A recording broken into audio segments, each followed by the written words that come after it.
everybody, this is Mateo, and this is the third video we've had in a row with side quests.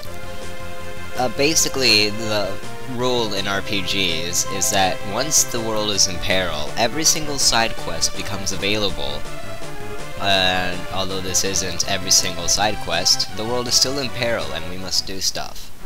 Such as fly over to Dwarf Castle for reasons unknown to me, even though I'm the one playing this like 2 months ago. Oh, we're resting at the end, is that it?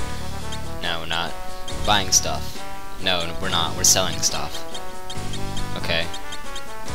No wonder I forgot about it. There's no story thing here. We already got the story thing, which was, if you don't remember, well, apparently I don't remember either. It was the getting Lucas' necklace so we can go into the sealed cavern. Man, what is... It's because of all the side quests, that's why I don't remember what's going on. Soon enough we won't even remember that the world's in danger anymore, and we'll just continue on with our merry lives. And then the world will end, and it'll be all the side quests' fault. And buying stuff. Or not, we don't need anything here. And now we're going to sleep at the end. Basically selling all the worthless equipment that we got in the Sylvan Cave. We fought all the monsters there, so that cave's pretty much done, although there is one little side quest thing that we can do there. And we're going to do that soonish. And yeah, with that we can leave Dwarf Castle, so see, just making a quick pit stop there, which is why I didn't remember about that. And yeah, let's move on. So, Falcon, where are you taking us this time? Downwards, okay. The shrine maybe? No? Oh, okay. Due north. Ah, we're going to the Land of Summons now. Oh, I thought we did that later. Ah well, Land of Summons. This is the other side dungeon that we can go to. This is definitely the more important of the two. And like the Sylvan Cave, there are damaging tiles. So you want to cast Float to stop that from hurting us. This time, instead of it being acid, it is lava. Oh, so Radio's been here before. Well, with it being the Land of Summons, I can see why. And there are more new monsters here. First off, warriors, basic physical attackers. I believe they cast mini or something like that. Maybe. Mini Satanas, they have a counterattack, whereas when you hit them, they will cast Confuse on you, which could be very devastating after a while. So yeah. Also, these guys hit kind of hard. I mean, at least the warriors do. So we're gonna want to hit them with a blizzard quickly. See, they even did 300 to Cecil, which is quite a bit. That's like never mind, that's like a tenth of his health.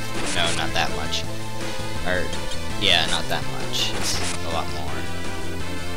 What am I talking about? Oh, God. Why am I so confused? You see quite a bit of HP, too. However, if Radio could please... There we go. Yeah, see, being in a fire area, you could kind of guess that they're weak to Blizzard. Or at least somewhat. And now there was Mini Satana's Confuse. So now Edge is no longer working with us, so we have to hurry up and kill them, or just hit him with a physical attack. Hopefully this will work. Yes, it hit. And you want to hit him with a mage's weapon, because that'll do a lot less. Kane or Cecil would probably kill him in one hit. At least he's working with us now. Is that enough? Nope. These guys are so annoying, and their Confuse only hits like half the time, but still, that's annoying. Yeah, Kiraga. No, not to spell Kiraga. So, yeah. Now then. Now Radio's confused, but she'll still cast Blizzaga for us. And now one of them is dead at least. So yeah, pretty tough monsters here. You might want to come here after the sealed cavern, unless you know what you're doing. / don't mind the long battles, especially if you're going for 100% Bestiary. But at least we got 2 of them knocked out. And here's another Bloody Eye. Again, it's the British version of the eyes. So let's get hit by physical attacks, of course, and change our roads because we got back attacked. Back attack. So yep, they're red, so hopefully they're weak to Blizzard. That's the only God spell she has too, and now Cecil's asleep. And Rosa's confused. So I'm guessing Gaze casts a random status effect on a random person. But they died pretty quickly to a Blizzaga, so they aren't nearly as difficult as the warriors in Mini Satanas. So, now then, continuing on, we have the next floor, and Belphegor. This guy is not deadly in the slightest. He's not bad whatsoever. Also, I have Kane on the Avenger, which the Avenger basically casts Berserk status, and because of that, I don't have to worry about giving him commands, and his attack is increased. But I generally dislike the Avenger, because in this game, it's kinda glitched, whereas he won't get his turn forever. It's just a little glitch that happens with that sword. It doesn't happen with the actual Berserk status. So you wanna not really use the Avenger sword. It basically stops one of your characters from even working, basically. Also, the Land of Summons is nearly as maze-like as the Sylvan Caves, so that's nice. We should be able to get through this entire area in only one go. Actually, that's untrue, it'll take like 2. Secret passage. Apparently that's not the right secret passage, though, because that's a dead end. So basically, trick dude, ah da da da. Okay, heading through here now, because there's another chest, and Rydia is dead. So Phoenix down and heal up. She was like the only one that got an untrue. Rosa and Edge were hit quite a bit as well. So healing them up. And Edge bought quite a bit of high potions. We started with 99 and now we only have 24. 5 warriors, yeah, we're just going to end that. We got a defender sword, as well as some other item that enemy dropped. And yeah, the defender is basically an upgrade that also increases defense. So that's nice, especially when you don't have a shield for your character, like I don't. And then you can head all the way down here and around to get to these 3 chests, which contain a high potion, poison X, and Kiki something something something. That's a weapon for Edge. And you can't equip axes. Well, you can't equip the poison axe with a shield for whatever reason. And the Kiku Ichi Monji, somebody's laughing at my pronunciation of that, is an upgrade for Edge. So there we go. Basically all the swords that have the very strange 20 character long name is for Edge. And here we have a summoner. It doesn't work quite like Rydia, although the fact that we have float on everybody helps with dodging that quake attack.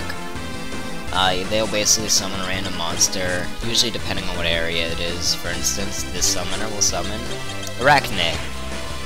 But other than that, it really doesn't do anything. It just lets it summon do all the work, which, with float, that work is nothing. And then we just gotta beat up the Arachne, or whatever it summoned of it, and then it'll be dead. I don't think, maybe, but I don't think that the things that they summon count as Bestiary entries, or they won't count in your Bestiary. Kind of like what the Mystery Egg hatches won't count in your Bestiary, but I have yet to test that. Maybe it does, I don't know. Somebody can correct me in the comments if I'm wrong. Either way, we can head on to this tablet, and we're in the Cave of Summons. Well, actually, this entire thing was the Cave of Summons, but now we're in the Land of Summons. And random jump cut. Basically a pause break before I hit the 10 minutes thing, and everything went boom, including my video file, which caused it to be unreadable. But we have stuff here. There's an item down there that we want to get. Okay, she was the first human to come here. There's a Bestiary. And there's a secret area somewhere around here, but we won't get to that yet. That's basically what the second thing is. But you want to go back in the teleporter and downwards so you can get that rat tail. And now here we are in the Land of Summons. It's basically a town full of the summoned creatures. There's a bomb. Speaking of the bomb, there are 4 special summons that you can get by playing the game and just randomly fighting monsters, and that is Goblin, Bomb, Cockatrice, and Mind Flare. And you basically get them as very rare items dropped by monsters. Like Goblin type creatures could possibly drop the Goblin summon. Bomb type monsters could possibly drop the bomb summon, and so on and so on. They aren't that great, although they are usable by young Rydia, which is helpful during that early stage of the game. But other than that, not really useful, except for maybe completion stuff if you really care about forgetting those 4 summons. I don't, so, you know, whatever. And selling off some old stuff as well as buying a couple new stuff. Okay. So, weapon store next. Most likely going to sell mage weapons. Yep, here we go, whips. And for some reason Kotetsu, for some reason they have a ninja weapon here. But it's equal to what he has already, so we're just going to keep him on what he has. But we are going to buy a blitz whip for her. And it has lightning elemental damage, so that's helpful. And boom, upgrade by 10. But there is more reasons that we came here. Excuse me, burp. There are more reasons that we came here other than to just get some new supplies. That's the library, we'll go to there soonish. But did you see those treasure chests at the very bottom? To the right there, on the lower floor? You can see them right now, sort of, only not anymore. Yeah, we'll get to those soonish. You actually don't want to go at the inn here, because you could very easily just buy a cottage for a lot less. And there's a save point, like, in the house right next to this area. So just go to that save point, take your cottage that you bought for like half the price of the inn, and sleep there. Actually, it's a lot less than half. You could buy 2 2/5 cottage for the price of the inn here, and sleep in those at the save point. So yeah, don't use the inn here, that's basically the moral of this story. More summons. Some chocobos for whatever reason, although then again, chocobos are technically summons. Rydia can summon them, young Rydia could summon them, you know, whatever. You better be glad I didn't summon Ifrit right there, man. He would've killed you. Yeah, see, there's the save point. Also, I lied. That isn't the only place that you can find that type of save point. That place being Sylvan Cave, you can also find them here. And I just now realized, that save point kinda looks like the Elder Wand symbol in Harry Potter. Like, once I move off of it, you can pause the video and check it out. See? You just need the little line going from the top to the bottom, and then you'll have your symbol. Or, wait, is it? Yeah, it's like that, okay. I was trying to figure out whether the circle was inside or outside of the thing. And then here are different books talking about each summon. Shiva, Chocobo, and Ramu. See, told you Chocobo is a summon. There's Naming Way if you happen to want to change your name for whatever reason. I thought that said the book is moving, and I'm just like, wow, dude, another Harry Potter reference, that thing's probably going to eat you. Sylph, hey, we met the Sylphs earlier, but they didn't want to become a summon for us. And Odin, we'll have to keep our eye out for that. And the King and Queen of Summons, well, we're going to meet those guys eventually. Speaking of which, here are the King and Queen of Summons. But we will fight them in the next episode. So, I will see you then. Yes.